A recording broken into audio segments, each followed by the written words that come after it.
시편 78편 70절, 71절, 72절 다 같이 함께 읽어봅니다.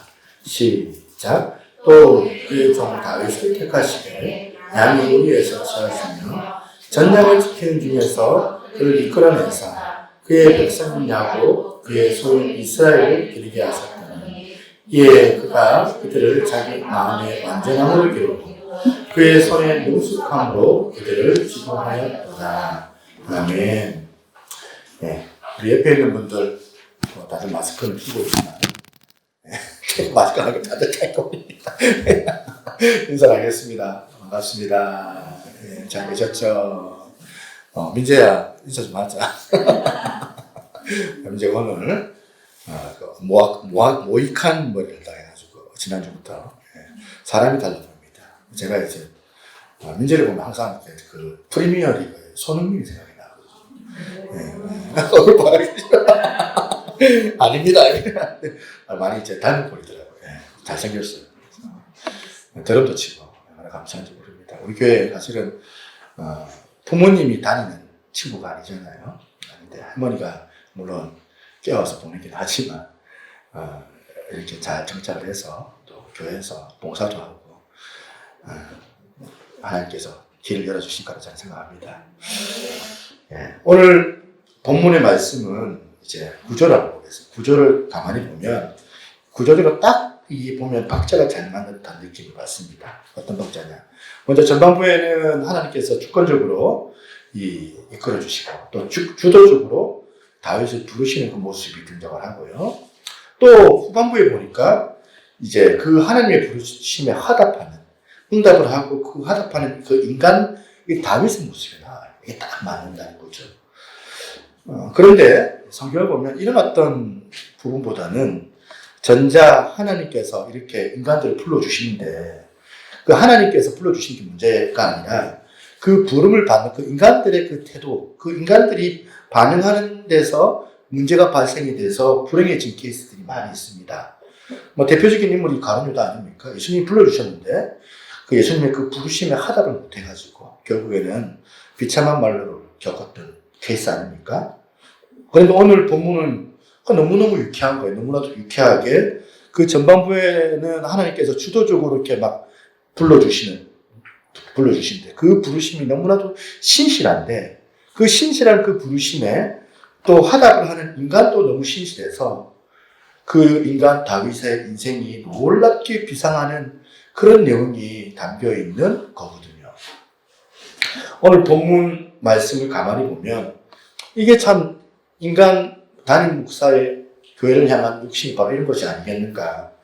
우리 교회의 모든 성도들이 다 이렇게 예배드리는 모든 인생들이 되어져서 모든 우리 주의 성도들이 이 주도적으로 신실하게 불러주시는 그 하나님의 그 신실함에 화답해서 신실하게 응답을 하는 그 여러분들의 그 반응과 이게 아우러져서 이게 결합이 되어져가지고 정말 여러분들의 인생이 다윗처럼 놀랍게 비상하는 그런 은혜가 있기를 기도하는 거예요. 그런 인생들이 되기를 소망합니다. 그 인생의 이런 전반전보다 후반전이 훨씬 여러분들의 삶이 윤택한 그런 은혜를 맛볼 수 있기를 소망합니다. 그러기 위해서는 어떻게 해야 될까? 오늘 본문을 다시 한번 잘 살펴봐야 되는데 먼저 우리가 살펴봐야 되는 게 뭐냐? 아까 제가 말씀드렸던 주권적으로 일하시는 하나님이시다는 겁니다. 70절과 71절 한번 보시겠습니다. 70절과 71절 다시 한번 우리가 두 절만 같이 한번 읽어보겠습니다. 시작. 또 그의 종 다윗을 택하시되 양의 우리에서 취하시며 전량을 지키던 중에서 그들을 이끌어내사 그의 백성인 야곱 그의 소인 이스라엘을 기르게 하셨더니 지금 누가 먼저 불러주셨어요? 하나님이 먼저 불러주셨어요. 하나님께서 먼저 일하셨어요. 주권적으로 먼저 다윗을 찾아가시는 하나님이세요. 하나님께서 이렇게 주권적으로 이 다윗을 불러주셨는데 중요한 게 뭐냐? 다윗이 어디 있을 때 하나님께서 불러주셨냐는 거예요. 다윗이 지금 뭐하고 있을 때 하나님께서 불러주셨냐는 거예요. 언제입니까? 전량을 기르던 중에. 그러니까 열심히 다윗이 자기 일들을 그렇게 할 때 하나님께서 우리에게 이와 같이 은혜를 주시는 거예요. 열심을 다해서 자기에게 주어진 일을 다 하고 있을 때에 하나님께서 다윗을 불러주셨다. 여기에 굉장히 중요한 메시지가 담겨져 있습니다. 하나님께서는 삶의 현장을 너무나도 중요하게 생각하신다는 거예요. 오늘 이렇게 저와 여러분들 예배자로서 나와서 하나님 앞에 마음을 정결하게 하고 예배를 드리는 이런 모습도 너무너무 귀한 모습이지만 하나님께서는 오늘뿐만 아니라 여섯 동안 우리가 저와 여러분들이 살아가는 그 삶의 현장 속에서 어떻게 사느냐를 하나님께서는 굉장히 귀하게 보고 계신다는 그런 것 아닙니까? 그리고 성경을 보면 주님께서 그렇게 주도적으로 불러주실 때 자기의 그 생업의 현장에서 최선을 다하다가 그렇게 부름을 받았던 케이스들이 의외로 많이 있다는 사실이에요. 대표적인 케이스가 뭐냐면 바로 베드로 아닙니까? 베드로가 자기 생업, 고기를 잡던 그 현장에서 어부로서 고기를 잡고 있을 때에 예수님의 그 부르심을 받은 거예요. 누가복음 5장 3절을 한번 보시겠습니다. 예수께서 한 배에 오시니 그 배는 시몬의 배라. 육지에서 조금 떼기를 정하시고 앉으사 배에서 무리를 가르치시더니 말씀을 마치시고 시몬에게 이르되 깊은 데로 가서 그물을 내려 고기를 잡으라.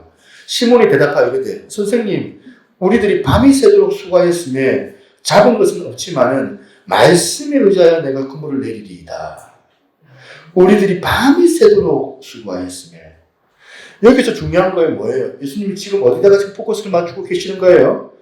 만약에 예수님께서 이 베드로의 결과만 중요하게 생각하는 지도자였다면 그냥 이 베드로는 예선 탈락이에요. 그냥 꽝이에요.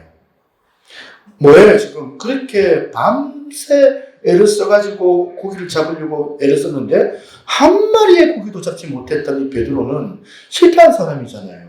그러면은 예수님이 결과만 보는 사람이었다면 이 베드로 쳐다도 안 봤을 거예요. 그런데 예수님의 초점은 어디 있어요? 예수님의 초점은 베드로가 얼마나 성공했냐, 얼마나 많은 고기를 잡았느냐에 있지 않습니다. 그 힘든 자리, 그 실패하는 그 자리, 그럼에도 불구하고 끝까지 그 자리에서 벗어나지 않고 자기에게 주어진 그 일에 대하여 최선을 다하는 이 베드로의 모습이 예수님의 눈에 들어온 거예요. 세상의 지도자들은 꽝 잡는 게 매라고 해가지고 네가 무슨 짓을 하든지 내가 상관하지 않는다. 고기만 가져와. 응? 결과만 좋으면 되지. 심지어는 네 배에 지금 고기 없으면 남의 배에 가가지고 훔쳐서라도 가져와. 그러면 되지 뭐. 그러면 너는 진짜 능력 있고 유능한 사람이다. 는 식으로 이 세상은 그런 식의 가치관으로 우리들을 대할 때가 있지만 우리 예수님은 그런 분이 아니세요. 우리 예수님은 결과만 가지고 막 탓하고 그런 분이 아니에요. 저는 여러분들이 정말 이 베드로처럼 사는 그런 인생들이 되기를 소망합니다. 삶의 현장에서 그것이 얼마나 성공적이고 얼마나 좋고 하는 그런 자리인지 그렇지 않은 자리인지 그거 전혀 계산하지 않고 상관하지 않고 자기에게 주어진 그 자리에서 최선을 다하다가 주님의 그 부르심을 받는 놀라운 복을 여러분들이 받아 누리게 되시기를 바랍니다. 더 놀라운 케이스가 있습니다. 바로 세리 마태. 마태가 어디서 예수님께서 불러주셨어요? 오늘 마태복음 9장 9절에 보니까 예수께서 그곳을 떠나 지나가시다가 마태라는 사람이 세관에 앉아있는 것을 보고 이르시되 나를 따르라 하시니 이를 따르니라. 여러분 이거 보세요. 이건 너무너무 난센스거든요. 왜? 지금 그 당시에 세리는 어떤 사람이에요? 외국어예요. 세리는요, 자기에게 주어진 일을 열심히 하면 할수록 그건 악 중에 악이에요. 악을 범하는 거잖아요. 그 당시에 세리는 자기 동족들을 막 착취하는 일들을 그렇게 감행했던 그런 어떤 직업인데 지금 세리 마태는 그게 주업이었어요. 동족들의 그 고열을 그렇게 착취하는 게. 이거는 사실 열심히 하면 될 것 안 될까요? 열심히 하면 안 될 것 같아요. 그런데 예수님께서 지금 마태가 비록 자기 동족을 착취하는 일을 할지라도 예수님께서 지금 자기에게 맡겨진 일에 최선을 다하는 사람을 뽑으셨다는 이 사실에 주목을 하자는 거예요. 그런데 이 정도쯤 되면 여러분 좀 헷갈리기 시작하시죠? 굉장히 여러분 혼란스럽지 않습니까? 이 혼란의 끝이는 다른 데 또 있어요.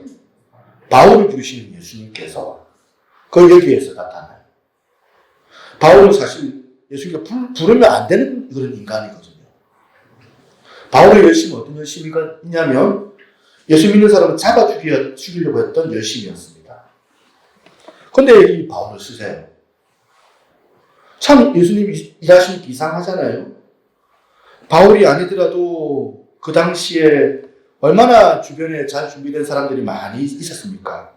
그 잘 준비된 사람은 그냥 주님께서 쓰시면, 준비된 데서 불러주시면 쓰시면 되는데, 뭐하러 이런 못난 놈을, 보면, 기독교인들이 볼 때는 완전 그 원수 아닙니까?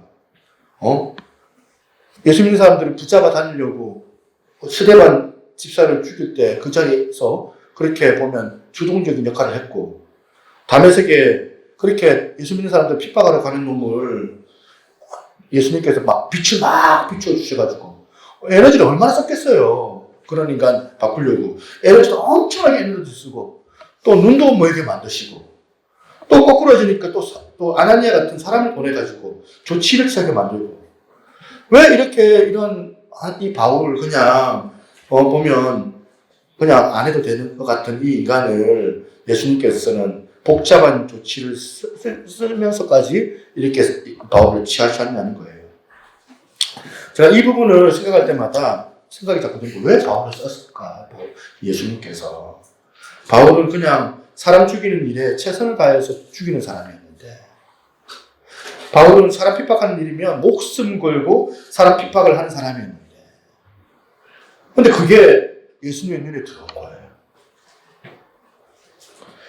여기서부터 이제 여러분들이 막 시험에 드시는 분들이 계실 거라 생각이 드는데 이걸 어떻게 우리가 적용할 수 있느냐면 예수님이 그런 현장에서 자기 기독교인들을 자기 형제들을 핏바라먹는 그런 어떤 바울을 그리고 자기 동족들의 고열을 취하였던 세리 마태를 보면서 예수님이 저는 이런 생각을 했다고 상상을 해봅니다. 예수님께 어떤 생각을 했냐? 무슨 생각을 하셨을까? 저 사람이 지금은 비록 판단이 잘못돼가지고 잘못된 길을 가고 있지만 저 사람이 만약 바른 길로 교정해주는 멘토를 만나게 해준다면 지금은 비록 바른 길로 교정을 해주는 멘토를 만나지 못해가지고 저 사람이 지금 엉뚱한 길을 가지만 저 정도 열심이라면 바르게 교정만 해주면 야, 이 친구는 정말 하나님 나라에 멋지게 쓸 수 있는 사람이다. 예수님이 그런 기준을 가지고 있었다고 저는 생각합니다. 그리고는 결과는 우리가 알지만 어때요? 대박 아닙니까? 바울 대박. 대박 사건이 터진 거예요.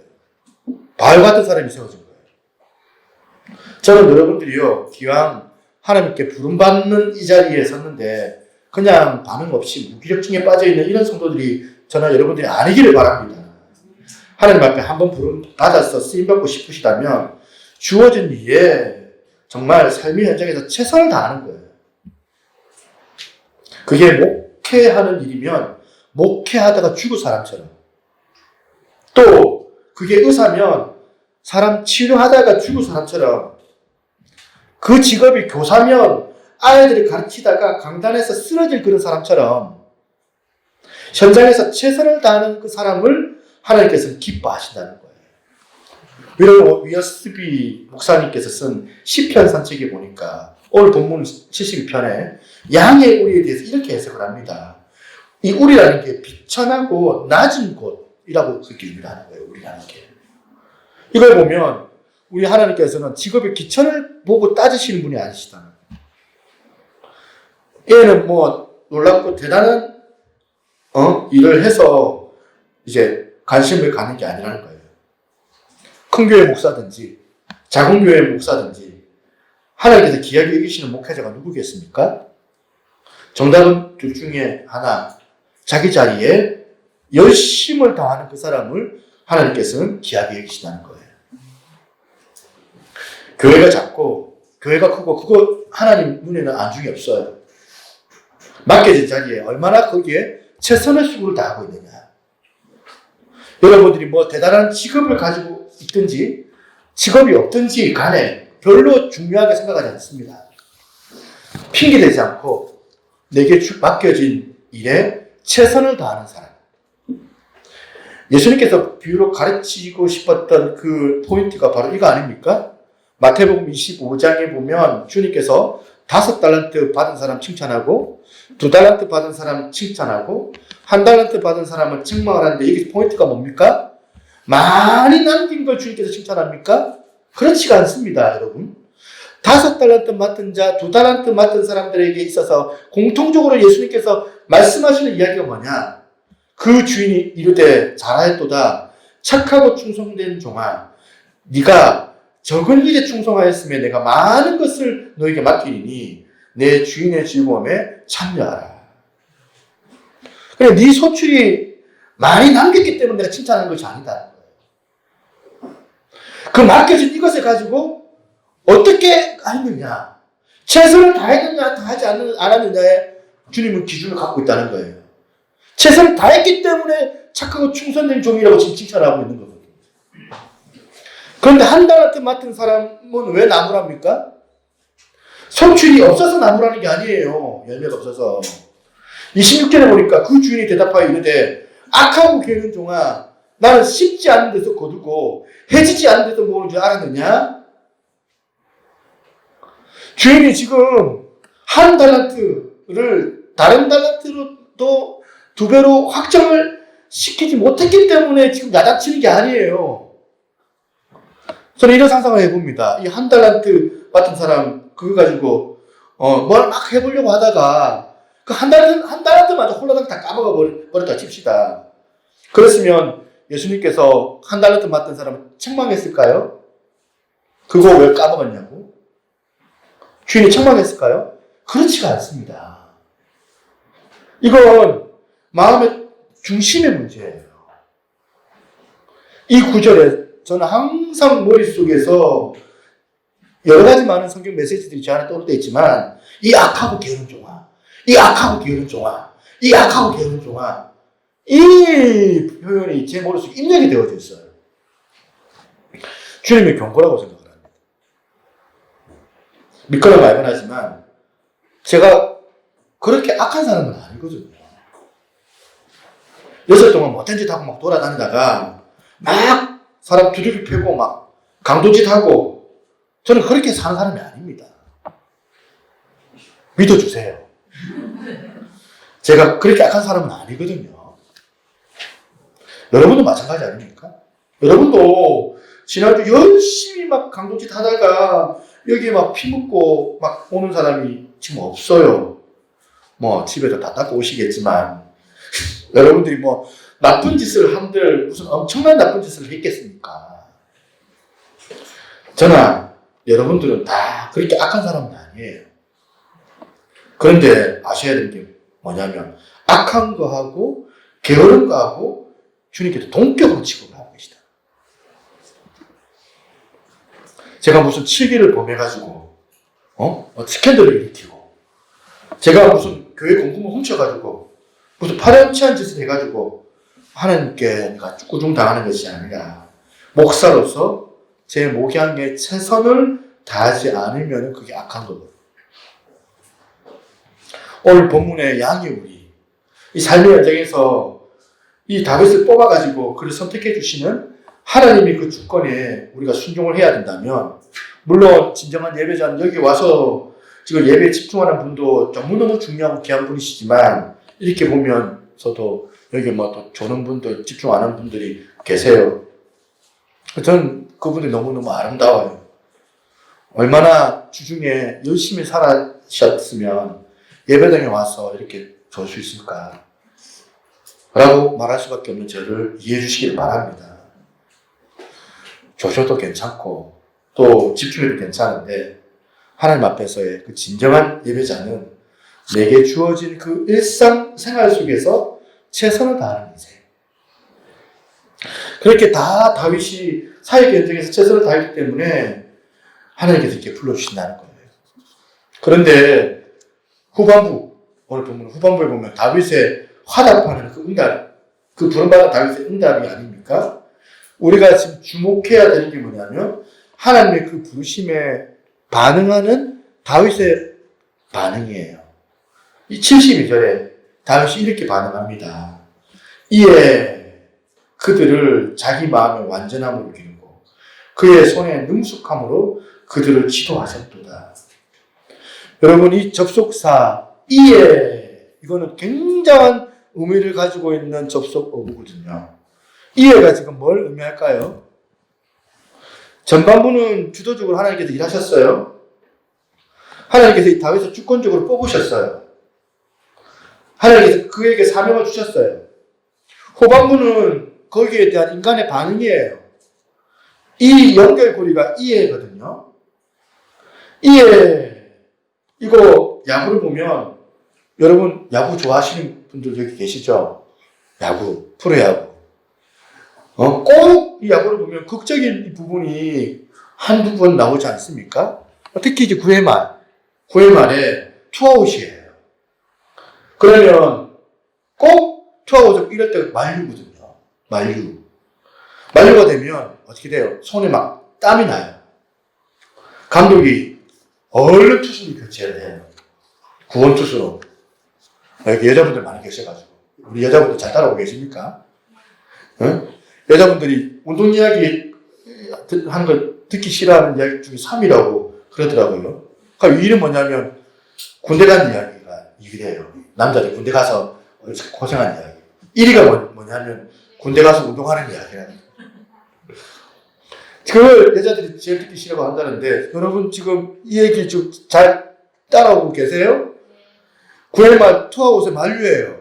지금 이걸 잘 넘기면 우승이고, 그런데 4대3으로 이기고 있는데 지금 이걸 못 이기면은 그냥 역전패를 당하는 거죠. 구원투수를 내보냈어요. 그럼 이 구원투수를 보면 우리들은 항상 둘 중에 하나잖아요. 그 불러주었던 이 감독의 기대에 부응해가지고 공 하나에 막 그냥 스윙을 시켜가지고 타자를 아웃시켜 만드는 가지고 막 그라운드에서 막 번쩍번쩍 뛰면서 우승하게 만드는 거나, 아니면 꼭 나와가지고 말홈런을 맞는 투수가 있어요. 저는 항상 궁금해요. 저 선수는 오늘 숙소 가가지고 말홈런 맞았던 투수는 무슨 생각을 가질까? 우리 자녀도 옛날에 야구한 적이 있으니까, 딱 기회가 주어졌는데 그걸 못 해가지고 막 결국에는 자기 때문에 막 졌다. 그러면 이제 숙소 가가지고 막 어떤 마음을 가질까? 저는 그게 궁금해요. 그게 참 궁금한데, 오늘 여러분들이 하나님 앞에서 구원투수로 부름받은 존재예요. 세상은 다 악해요. 세상에서 막 참된 일꾼이 없다고 다들 말합니다. 세상에는 지금 신실한 그리스도인들이 다 숨어있다고 그렇게 얘기를 합니다. 근데 우리가 앞에 위기가 동착했어요. 거기에 오늘 저와 여러분들이 하나님께서 구원투수로 우리를 부르신 거예요. 하나님이 불러주셨을 때 다윗이 그랬던 것처럼 이에라는 접속사로 하나님께 그렇게 하나님 앞에 반응할 수 있는 복된 저와 여러분들이 되기를 소망합니다. 하나님의 그 부르심에 멋지게 그렇게 응답을 해버리는. 다윗은 어떤 준비를 잘했길래 그렇게 하나님의 부르심에 그렇게 잘 응답할 수 있었을까? 첫 번째는 마음 자세예요. 성실한 마음 자세. 72절을 보시겠습니다. 이에 그들을 자기 마음의 완전함으로 기르고, 성경이 바뀌기 전에 개역 한글에는 이렇게 되어져 있습니다.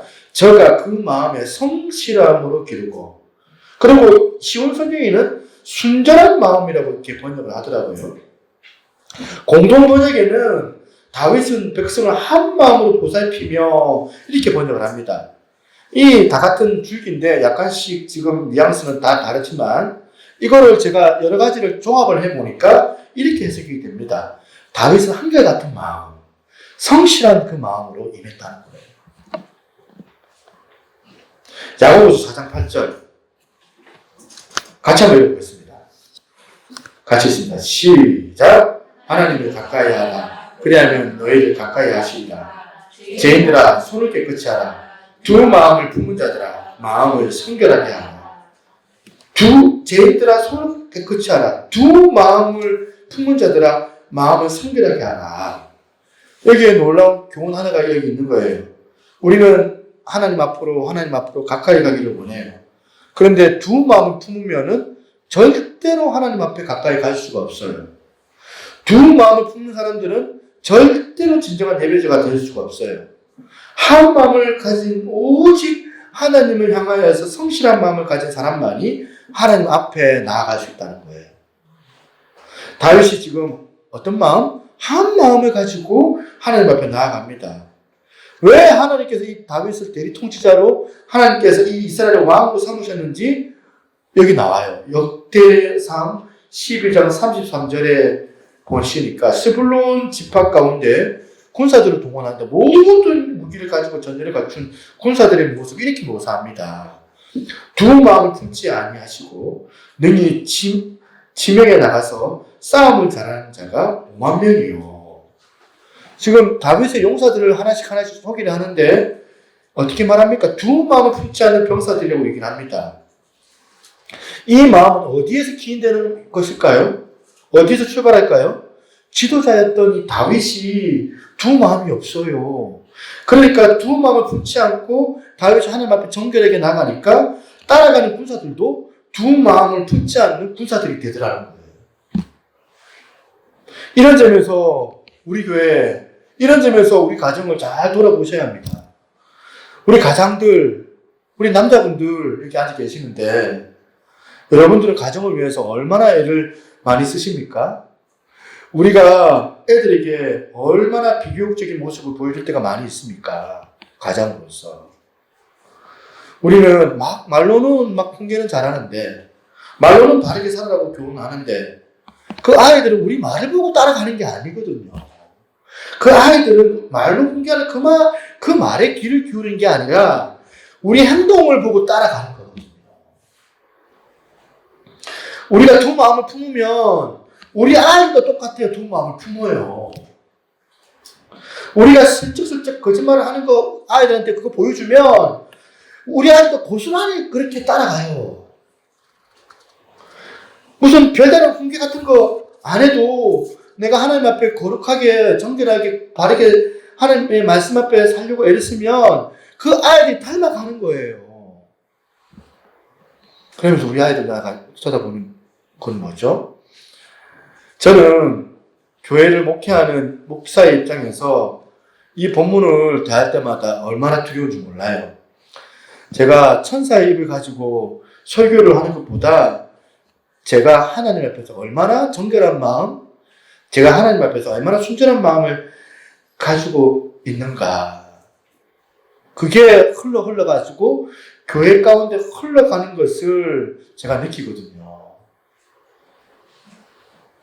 그러니까 교회가 무슨 어려움을 겪는다든지 교회가 분열이 생기고 문제가 터지고 하는 거 제가 누구를 탓하겠습니까? 누구에게 책임감을 묻겠습니까? 전부 제 탓인데, 지도자예요. 내가 잘못했기 때문에 생각하는데 여러분이 가정에 두 마음을 품지 않았던 이 지도자 다윗의 모습을 그 병사들이 닮아가는 것처럼 가장인 또 부모의 입장에 여러분들이 그 모습 가운데 우리 자녀들이 여러분들의 모습을 닮아가는 그런 가정이 되기를 주님의 이름으로 축복합니다. 교회 지도자가 정결하게 하나님 앞에 거룩한 신부로 순전한 그 마음을 가지고 살아가려고 몸부림을 쳐서 그렇게 살아가다 보면 그래서 그 교회가 정결하고 또 모이는 성도들이 두 마음을 품지 않고 한 마음으로 모여있는 그런 교회가 되기를 이 시간 같이 기도하실 수 있기를 바랍니다. 그런가 하면 두 번째 우리가 살펴볼 것은 그 다음 보세요. 이에 그들을 자기 마음의 완전함으로 기르고 그 다음 뭐라 되어 있어요? 그 손의 능숙함으로 그들을 지도하였도다. 다윗이 마음만 깨끗하지만 실력이 없었던 무능한 사람이 아니었습니다. 손에 능숙함이 있었어요. 골리앗을 무찌를 때를 한번 보십시다. 성경에 보면 이 다윗이 몇째예요? 8째 중에 말째예요. 그런데 히브리 어른이 말째라는 것이 그게 막내 아들이라는 이런 뜻도 해석이 되지만 좀 빠지는 애, 좀 모자란 애, 이런 뜻으로 또 해석할 수 있습니다. 그러니까 아버지가 볼 때 참 걱정되는 거, 얘 커가지고 뭐가 되겠노? 영어로는 이 말째라는 게 영기스트라고 표현하기보다는 스몰리스트, 그러니까 좀 작은 사람, 뭐 이런 표현에 더 가깝다고 합니다. 그러니까 이 아빠가 이 다음에 보면 참 안쓰러운 거예요. 그거 알기 때문에 이 사무엘이 찾아와서 마음으로 이제 자녀들 뽑으려고 할 때 다윗은 안 데리고 온 거예요. 얘는 아닙니다. 그래서.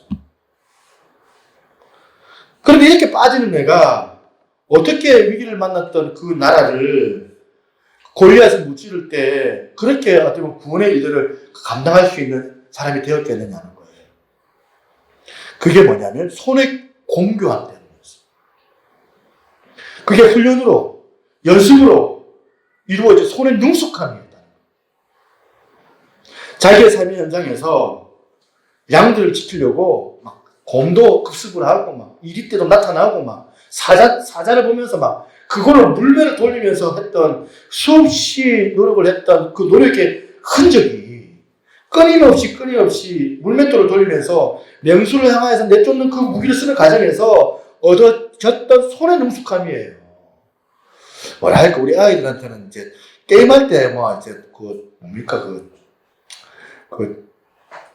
우리 찬우가 잘하는 그 게임 처음에는 막 못해가지고 하다가 막 손의 능숙함으로 이제 막 아빠 이러면서 이제 내가 이제 어디까지 올라갔어. 우리 하원이 이제 친구 얘기를 하원한테 듣는데 피아노를 하는데 하원이보다 피아노를 잘 치는 애예요. 근데 걔가 피아노를 치다가 인대가 늘어났다는 거예요. 인대가. 그 정도로 열심히 하고 그 정도로 노력을 하니까 제가 하원이한테 하원아 당연하지. 걔를 네가 이길 수 있겠나? 응?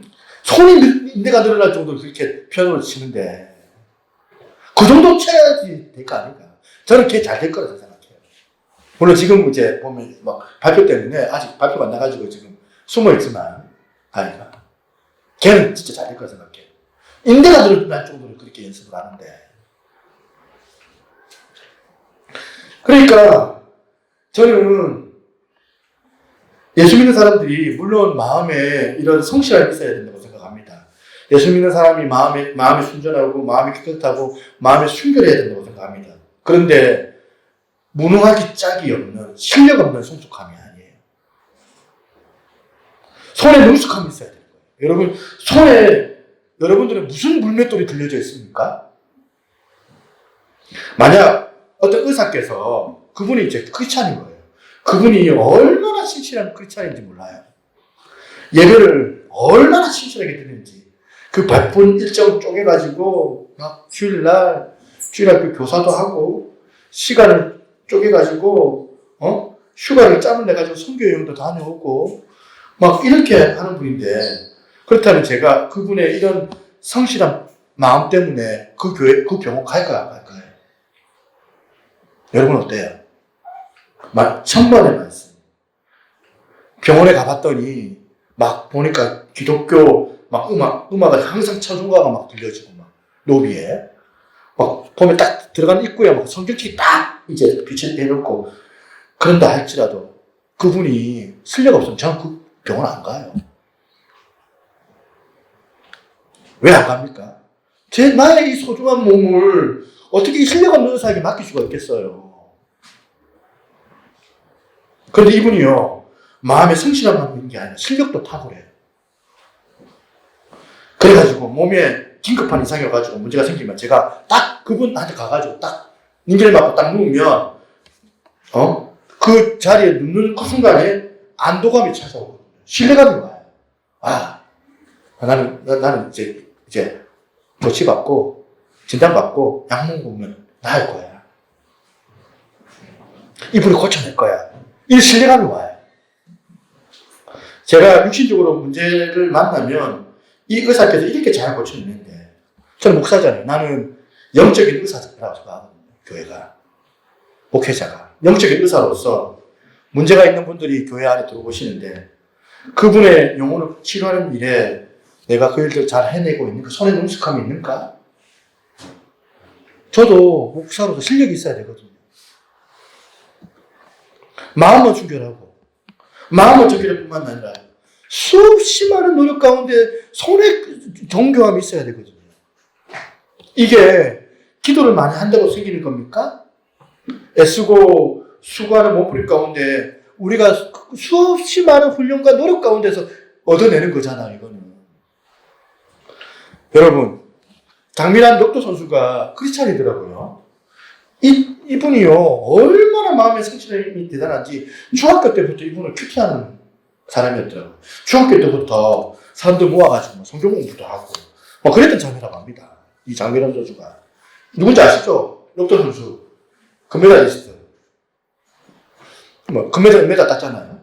만약에 근데 이 장미란 선수가 맨날 그 마음의 성실함으로 그러면서 성경 공부나 하고, 남들 연습하는데 할렐루야 하면 그러면서 연습도 안 하고 그랬으면 예선 탈락이에요. 예선 탈락.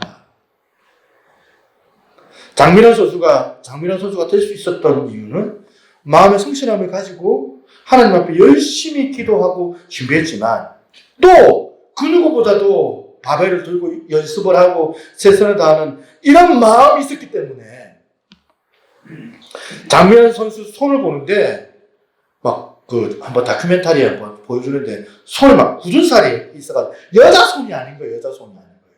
볼품이 없는데 얼만큼 했다는 거 그만큼 애를 쓰고 노력을 했다는 거 아닙니까? 이렇게 하나님의 영광을 위해서 자기 손의 이 능숙함을 위해서 최선을 다해서 생활을 했다면 오늘 저나 여러분들 예수 믿는 저와 여러분들이 어떻게 해야 됩니까? 분발해야 돼요.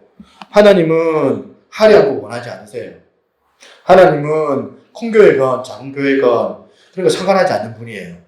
하나님 앞에 그 숫자가 무슨 그게 숫자겠습니까?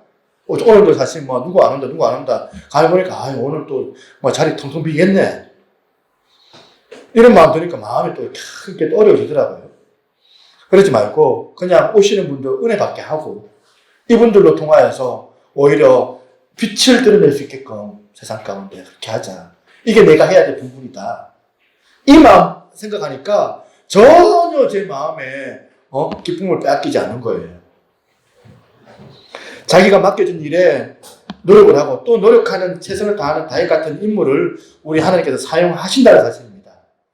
오늘 우리 사랑하는 새들교회 성도 여러분들이 이런 부지런함, 은혜 받은 자들만 누릴 수 있는 이런 부지런함이 여러분들의 덕목 가운데 덕목이 되기를 소망합니다.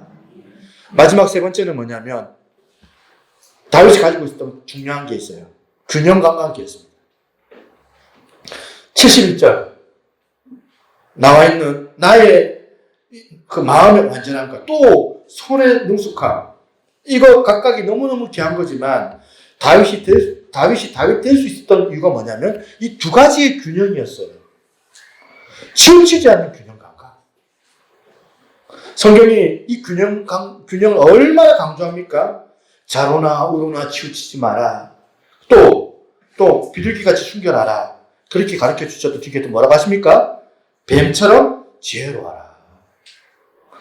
예수 믿는 사람들이 날마다 비둘기처럼 온유하고 순결한 것만 강조하고 노력은 안 하고 그런 거 세상에서 무능한 거 우리 하나님께서 원하지 않습니다. 균형이에요. 그러면 여러분 비둘기처럼 순결하면 세상에서 어떻게 돼요? 이 어떤 악한 것들보다 훨씬 더 지혜로워야 돼요. 뱀처럼 지혜로워야 된다는 겁니다. 그래서 자로나 우로나 이렇게 치우치지 않는 균형 감각이 중요한데 이거를 오늘 저희 목회와 우리 드려진 예배 가운데 저는 균형을 적용하고 싶습니다. 예배에도 적용이 필요합니다. 균형이 필요합니다. 첫 번째가 뭐냐면 의전이에요. 의전. 예식. 이제 형식. 이게 그릇이거든요. 오랜 교회들이 전통적으로 추구했던 절차들이 있어요. 예배가 규모가 없고 질서가 없으면 안 되는 거거든요. 질서가 있어야 돼요. 그래서 제가 초기에 교회를 개척할 때는 보면 성도들이 한 번씩은 이런 얘기 하더라고. 왜 찬송가를 안 부릅니까? 왜? 또 이런 얘기도 하고. 예배가 왜 보면 이렇게 막, 보면 교동문도 안 하고. 이런 얘기도 하고. 또 예배가 또 이렇게 장화자가 없으니까 예배 드리는 맛이 안 납니다. 이렇게 얘기하시는 분도 계시고.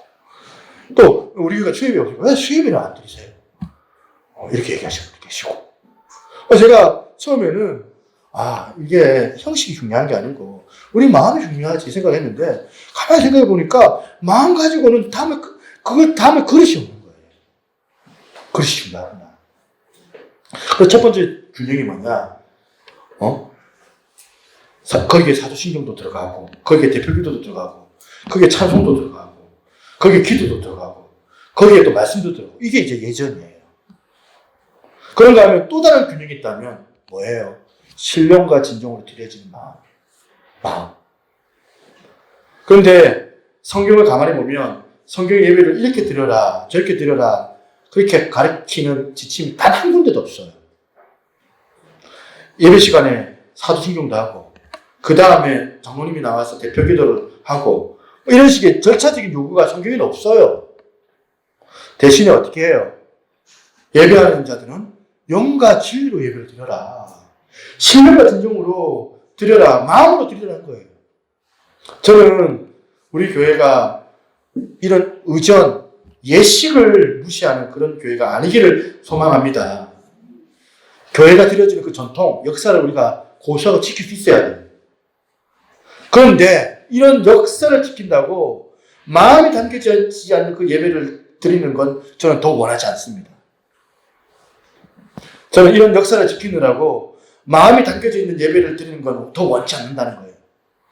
거기에 어떤 요소는 들어가고 어떤 요소는 빠지더라도 하나님께서 우리에게 절차를 요구하시는 것이 아니라 우리의 마음을 원하시기 때문에 이런 의미에서 저나 여러분들이 노력하셔야 돼요. 그런가 하면 저는 우리 교회의 영적인 방향도 균형을 잘 잡기를 저는 소망하거든요. 우리 교회가 정말 말씀을 정말 중요하게 여길 수 있는 말씀 사역이 강한 교회가 되길 저는 간절히 원해요. 1:1 제자 양육도 좀 하고 그리고 또 성경을 통하여서 성경을 우리 모든 우리 교우들이 다 성경 읽기에 재밌어하고 1:1 양육으로 교리와 관계를 맺고 큐티도 하고 성경 공부하는 이런 분위기를 저는 만들고 싶은 거예요. 그런데 그것만 중요한 게 아니더라. 균형을 잡아야 돼요. 말씀 사역이 잘 이루어지려면 기도를 해야 돼요. 기도 사역이 있어요. 성경 사역이 우리 가운데 필요해요. 자꾸 보면 교회에서 은사 하면서 개인적인 은사를 남발하고 내 방언 받았어, 내 예언해, 내 보면 환상을 봐 이러면서 은사를 남발하고 그 은사가 성령 충만한 걸로 그게 이제 되어져가지고 그것 때문에 영적인 교만함을 가지고 있는 사람들을 자꾸 교회들이 자꾸 경계를 하고 조심시키고 하다 보니까 막 결국에는 이제 보면 찬양도 막 그냥 뜨겁게 못하고 박수도 치면 안 되고 보면 악기 드럼도 없고 그냥 피아노만 치게 만드는 그런 식의 교회들이 아니라 그런 교회가 될까 좀 두렵거든요. 성령님의 일하시면 우리가 제한하면 안 되거든요. 성령께서 일하시면 우리 가운데 병든 것들이 떠나갈 줄을 믿습니다. 우리 안에 상처받은 영혼들이 회복되는 은혜가 있게 될 줄로 믿습니다. 우리 안에 기적이 일어날 줄로 믿습니다. 제가 또 얘기 안 하려 했는데 제가 몇 주 전에 울컥했어요. 하나님 이러면서 우리 하원이 이렇게 초등학교 5학년 때부터 봉사를 했는데 하나님 떨어지게 하시면 이거 곤란합니다. 이건 아니지 않습니까? 하고 제가 이건 아니 했는데 뒤에서 우리 사모님이 왜 그 소리를 해가지고 하면서 그때부터 금식하기 시작했답니다. 금식을 하나님 떨어지면 이게 왜 망신입니까? 왜 망신입니까? 우리 아이가 합격을 한 거예요. 이번에 수시에. 너무도 감사한 게 당연히 들어갈 때는 합격한 게 아니고 정말 당연하게 들어가는 게 아니고 당연히 못 들어가야 될 때로 들어간 거예요. 들어갈 수 없는 곳을 합격을 해가지고 놀래가지고 제가 그날 얼떨떨해가지고 우리 하원이는 기분 나빠서 왜 사람들이 다 보면 기적이라 얘기하지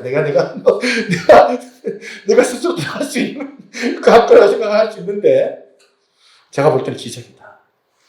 그러니까 우리 집사람이 그때 우리 금식한 게, 아유, 목사님이 그날 그냥 예배 시간에 그런 얘기를 괜히 하시는 바람에 하늘께서 안 되겠다 싶어가지고 학교시켜 주신 것 같다면서. 얼마나 감사한지 몰라요. 이런 기적이 성령께서 역사하시면 우리 가운데 역사가 일어날 줄로 믿습니다. 이 말 하려고. 이 말이 아니고 합격했다는 말 하고 싶은 게 아니고 이 말 하려고. 한간에 우리 교회에서 제가 자존심 상하는 말 한 번씩 들어요. 한번 지나가다가 이제, 이 교회, 이제 뭐 이렇게 한 번씩 전화가 오면, 우리 교회 기도를 안 하는 교회다. 뭐 이렇게 얘기를 한 번씩 들으면, 이제 흘러가듯이 하시는 말들인데, 이거는 기도가 별로 안 하더라. 뭐 이러면서. 이런 얘기를 한 번씩 들으니까, 제가 속으로 또 기가 차기도 하고, 또 자존심 상하기도 하고, 또 한편으로는 제 개인적으로는 내가 기도 너무 좀 코로나 1년 전국이라고 금요철에도 안 하고 뭐 새벽 기도도 뭐 이제 강조 안 하고 이러니까 그러나 하면서 마음에 또 하나님 앞에 내가 이러면 안 되겠다. 정신이 바짝 들면서 기도해야 되겠다. 이런 마음도 생기기도 하고. 뭐 그러면서도 그런 거예요. 우리 교회가 아직 기도가 많이 부족하구나. 말씀은 강조하는데 기도가 지금 약하구나 지금 현재. 그럼 어떻게 해야 돼요? 균형을 맞추려면. 기도 사역에 더 집중을 해야 되겠죠, 이번에는. 이제 말씀을 여기까지 했습니다. 이 균형 감각. 우리의 말씀 사역이 흥행해지기 위해서는 성령 사역이 균형을 이루어야 된다는 거예요. 말씀 사역과 기도 사역, 말씀 사역과 이 성령 사역이 우리 교회 가운데 균형을 이루어져서 진짜 우리가 바라는 목표가 뭐예요? 저나 여러분들 예수님의 그 인격을 닮는 그런 성도들이 많은 교회가 되기를 소망합니다. 소망합니다. 이 사역이 중요한 게 아니라 우리의 인격이 바뀌는 거잖아요. 목표가. 오늘 여러분들이 다 그런 예배자들로 거듭나시기를 주님의 이름으로 축복합니다. 예배의 기쁨을 오늘도 누릴 수 있는 저와 여러분들 되기를 소망합니다. 함께 찬양합니다. 임재라는 찬양. 우리가 예배 처음에 우리가 생각 없이 뜻없이 그냥 인내송주처럼 불러왔었는데 우리가 주님의 임재를 느끼면서 성령님을 환영하면서 우리 찬양 같이 한번 불러봤으면 좋겠습니다.